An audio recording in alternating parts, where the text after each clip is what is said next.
Well, hello all. Happy Homebrew Wednesday. I've been away for a while, but I'm back. One thing of significance that has happened since I have been away.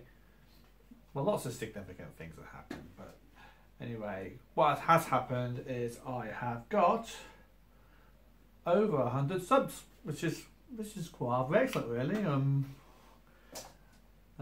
So yeah, I was only a few months ago. I was kind of like, well, when I gave away the hops, I was like celebrating. What was I celebrating? 25 subscribers. So it's onward and upward, as they say. Anyway, got a beer. Got my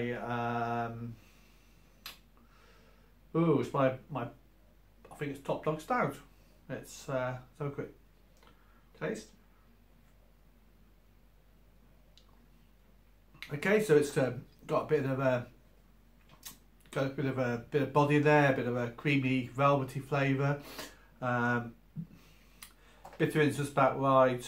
A bit of black or kind of chocolate malt on the edge there, but and it's nice and clean and refreshing as well, which I like. So, cheers everybody, and thanks for subscribing. And we're good. Now I think I'll just. Got 15 minutes, so I'll quickly finish this beer off in this time instead of necking it, but it's just like too cold at the moment, but we'll go for it.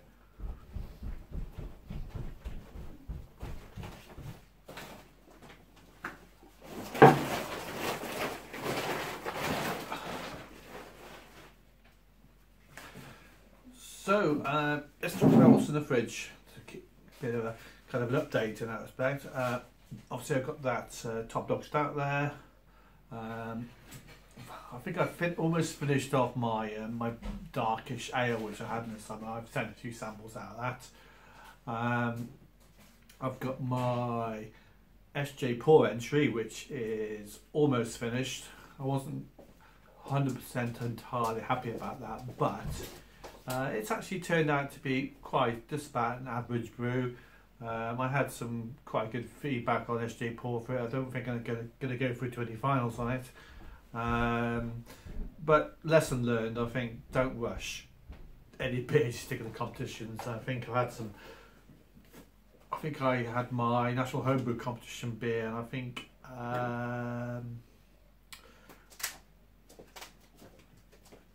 some of the people who tasted that, I think Adam at Baldy Brew, I think he might have tasted it quite recently actually, and that one seemed to go down well. It seems like a tasty beer, but maybe it wasn't that kind of winning beer. But from the feedback I've got on that one, I've heard that it just didn't actually it just fell out the style of it.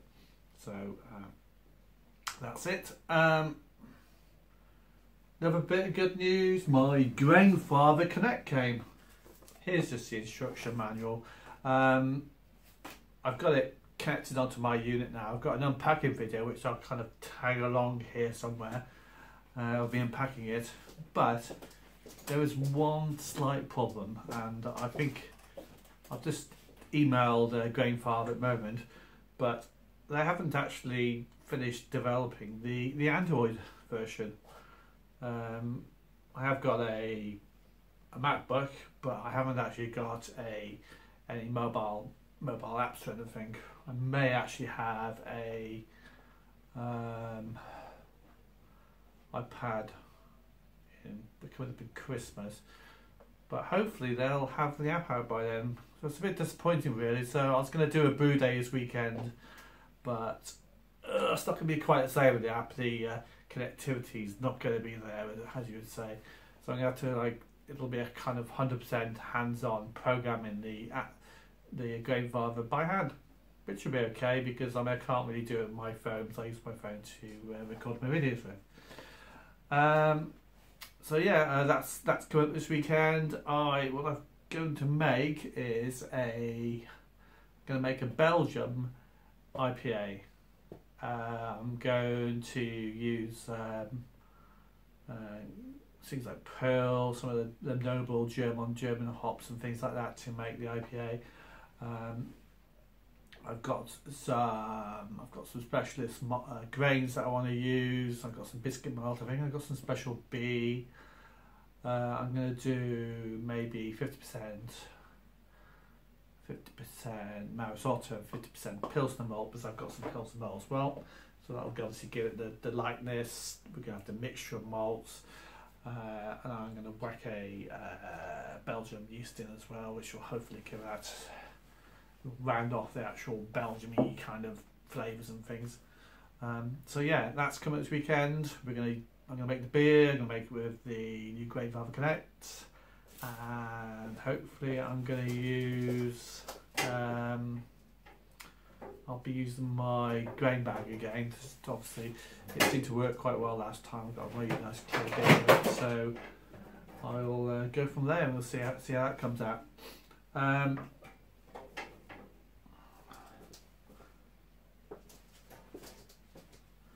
And that is about it, really. I mean, I'm going to. Oh, better finish this beer off, aren't I? Bit more news. Yeah, I've got my my local homebrew group on tomorrow, so meeting with the guys. I haven't actually managed to get to any of my homebrew meetings for almost a month and a half now, which is a little bit disappointing, but on the other hand, it's nice to have a break. I feel as if you really do get through quite a lot more beer when you go to these homebrew meetings.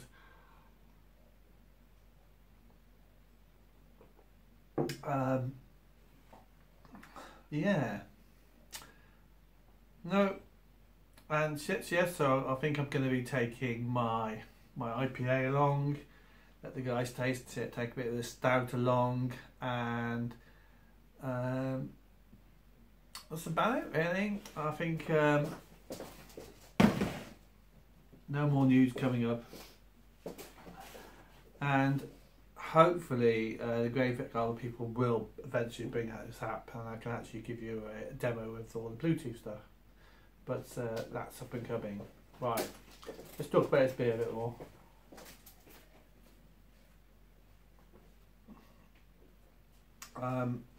Basically, it's Marisotto, chocolate malts, maybe a bit of roasted barley just to make up the colour a little bit. I used my own childhood hops.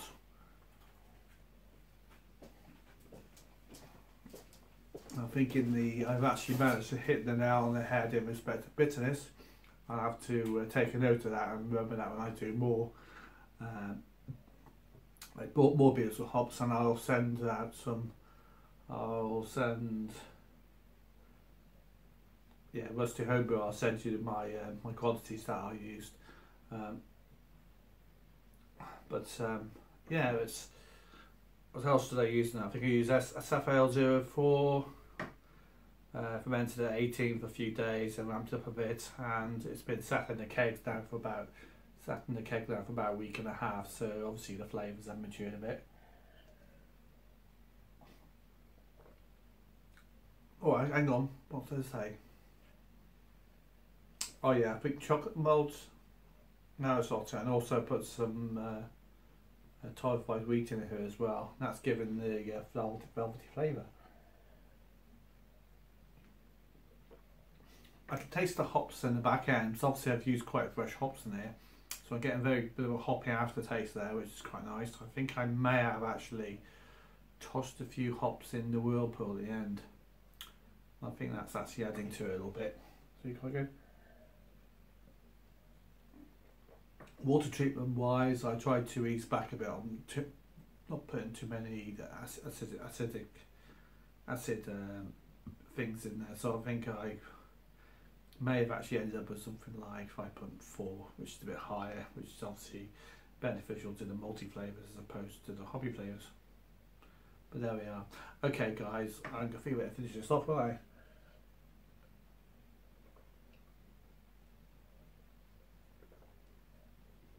Cheers, like, subscribe, share with your friends, and leave a comment. Have a good week. Bye.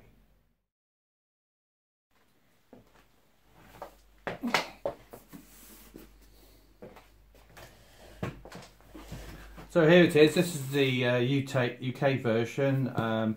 Obviously we've got the 2000 watt boiler and stuff like that. Well, this is UK and Europe. There's a few things on here about the apps that you can use with it. And also links to Facebook and Twitter and Pinterest, I think it is. Nothing special there. Okay, obviously UK and Europe. On the outside it says it's waterproof, got a waterproof graphics display. It's got a triac for variable heat control and a PID algorithm. It's got 2000 watt heating, Bluetooth version 4.1 and 30% glass infused ABS plastic for extra strength. Obviously it's ticked for UK. Let's have a little look. Inside, bit of packing. You get a little manual here. Let's have a look inside.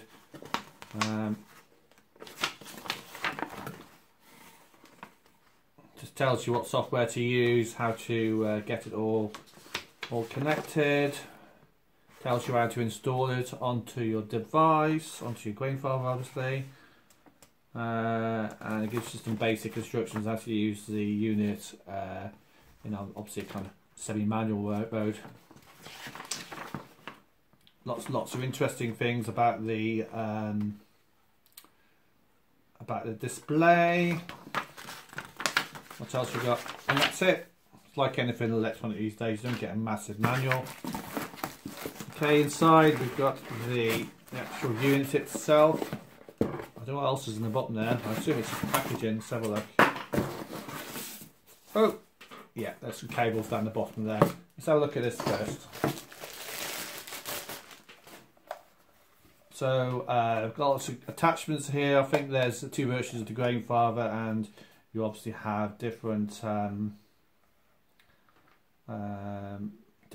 fittings. Got some vents at the side, so there is the potential for ingress of liquids getting in there, maybe. Well, I'd ideally like to have some sort of flap over that, but I think you just need, because it's got a triad in there, you need to get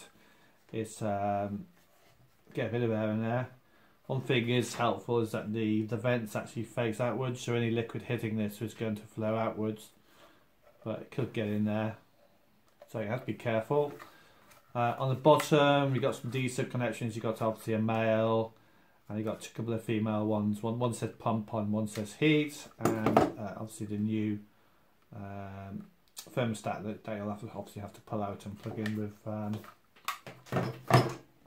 the existing unit. And inside, you've got a power cable with earthed. By the look of it, I don't know how it's fused. I'd say 13 amps, and yes, it's a general D sub connection.